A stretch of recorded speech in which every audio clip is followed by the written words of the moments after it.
This video is courtesy of Martin Logan, the world's leader in handcrafted electrostatic and folded motion loudspeaker technology for audiophiles and home theater enthusiasts.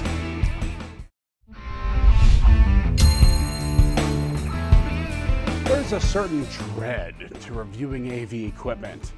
I know, you're saying that's easy for me to say, right? I mean, for me, it's all just fun and games. Spend countless hours just lounging around, watching movies and listening to music on high-end speakers and high-resolution displays. And actually, you're pretty much spot on with that. But anyway, thanks to all those devices, I have another problem on my hands, which is getting them all to talk together. That requires a pretty decent remote. You see, while the average consumer upgrades maybe once every couple of years, I'm upgrading every couple of weeks. And that kind of amps up my remote control needs. You following me here? So needless to say, but I'm going to say it anyway, I need a good remote. And I've always got my eyes open for what's new. Hey, Andrew Gash, by the way, here with Audioholics. And a couple of months ago, we ran through the current batches of IR and Bluetooth remotes. But we only touched upon what we feel is the remote system that is the most powerful, the Wi-Fi remote. This is a system that connects into your existing Wi-Fi network and allows you to use your iPhone or your iPad to control your devices. It's rock solid because it isn't relying on Bluetooth, and you can use IR emitters to ensure that every command finds its way to your devices without having to point anything. That brings us to iRule. iRule is an iOS and Android app that works on just about any device and delivers a pretty robust software interface so you can roll your own remote. And they work with global cache, among others, so that you can interface with a host of products that can deliver IR or RS-232C control to your AV devices. So you got the software, iRule, and the hardware, which varies. Let me set up what we have and what we used. Now, we've got a Denon AVR 5308 CIA, which we just upgraded with the latest firmware and hardware to get the Odyssey Multi-Q XT32 and Dolby Pro Logic 2Z, as well as 3D video pass-through via HDMI. We've got an Oppo BDP93 Blu-ray player, a Dish Hopper DVR, an Xbox 360, and we're feeding all of that into an Epson Pro Cinema 6010 3D projector. Oh, and it's all located in a closet. Yeah. Now, in the past, I used an MX3000 remote from URC that was tied into an MSC400 base station. That worked awesome. It was a dream come true until it all got hit by lightning. Time for plan B, or as I like to call it, iRule. Now, iRule is available as a basic and pro version. The $50 basic version gives you up to 3 unique iRule remotes you can program. A $100 Pro version bumps that up to 5 total remotes, but also activates two-way feedback so you can verify the status of compatible RS-232C and IP controllable devices during the use of macro commands. You can also share panels with other iRule users. Now, I opted for the Pro version and also grabbed a Global Cache iTAC WF2IR for my Epson projector and the rack-mountable GC118R, which I installed in my equipment rack. The WF2IR is a Wi-Fi IR device that has a few emitters and the ability to control any projector I happen to be reviewing in my theater room.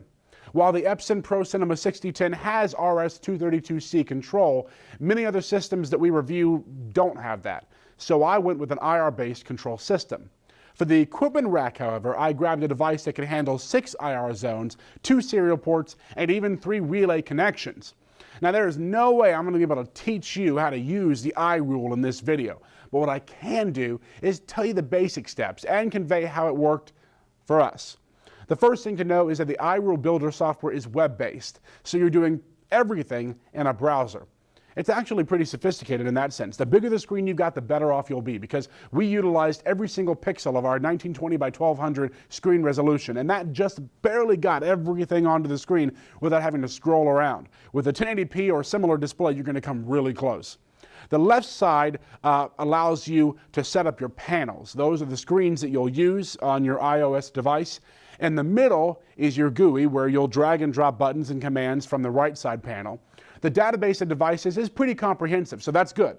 And iRule even has access to lots of RS-232 serial controls for popular devices as well. You know, whoever is in charge of the database over there is doing a pretty decent job. Where iRule falls a little short is in the graphics department. While they do have a nice set of basic buttons, they could use a lot more, particularly in the areas of audio DSP and navigation.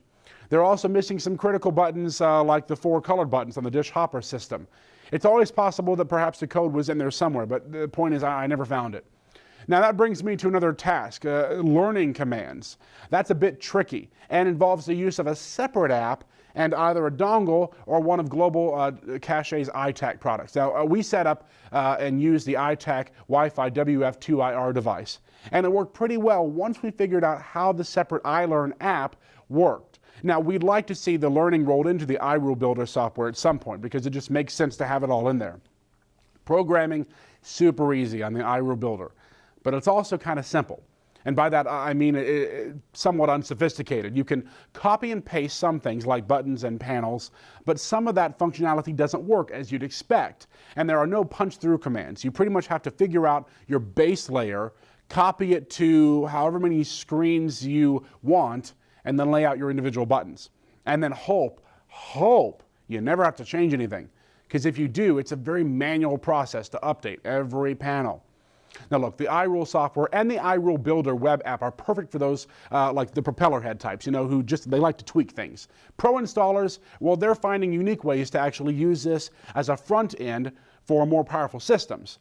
With the introduction of their 2.0 software, iRule has even made two-way communication a reality with something it calls feedbacks. Now we used it on our Denon receiver and our Oppo Blu-ray player. It's very cool, and it stabilizes your controls. iRule is cheap enough that you should definitely consider investigating it for yourself. And if you like to program, you'll really enjoy using it. It's powerful, and at the end of the day, it can do just about anything you need it to do.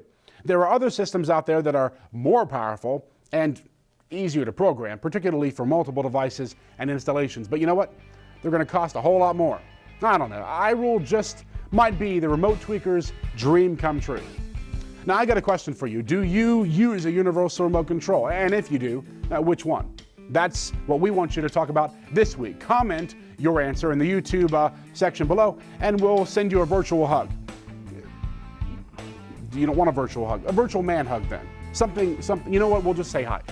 Anyway, it was uncomfortable moment, but we're gonna skip past that. No virtual hugs. Subscribe to our YouTube channel if you want more videos like this, or if you enjoyed this one, we're gonna send more to you. Like us on Facebook, facebook.com/Audioholics. Tweet us at Audioholics Live for the latest news. And now I'm gonna go and play with all of those remotes. My job is difficult somewhat. Just not today.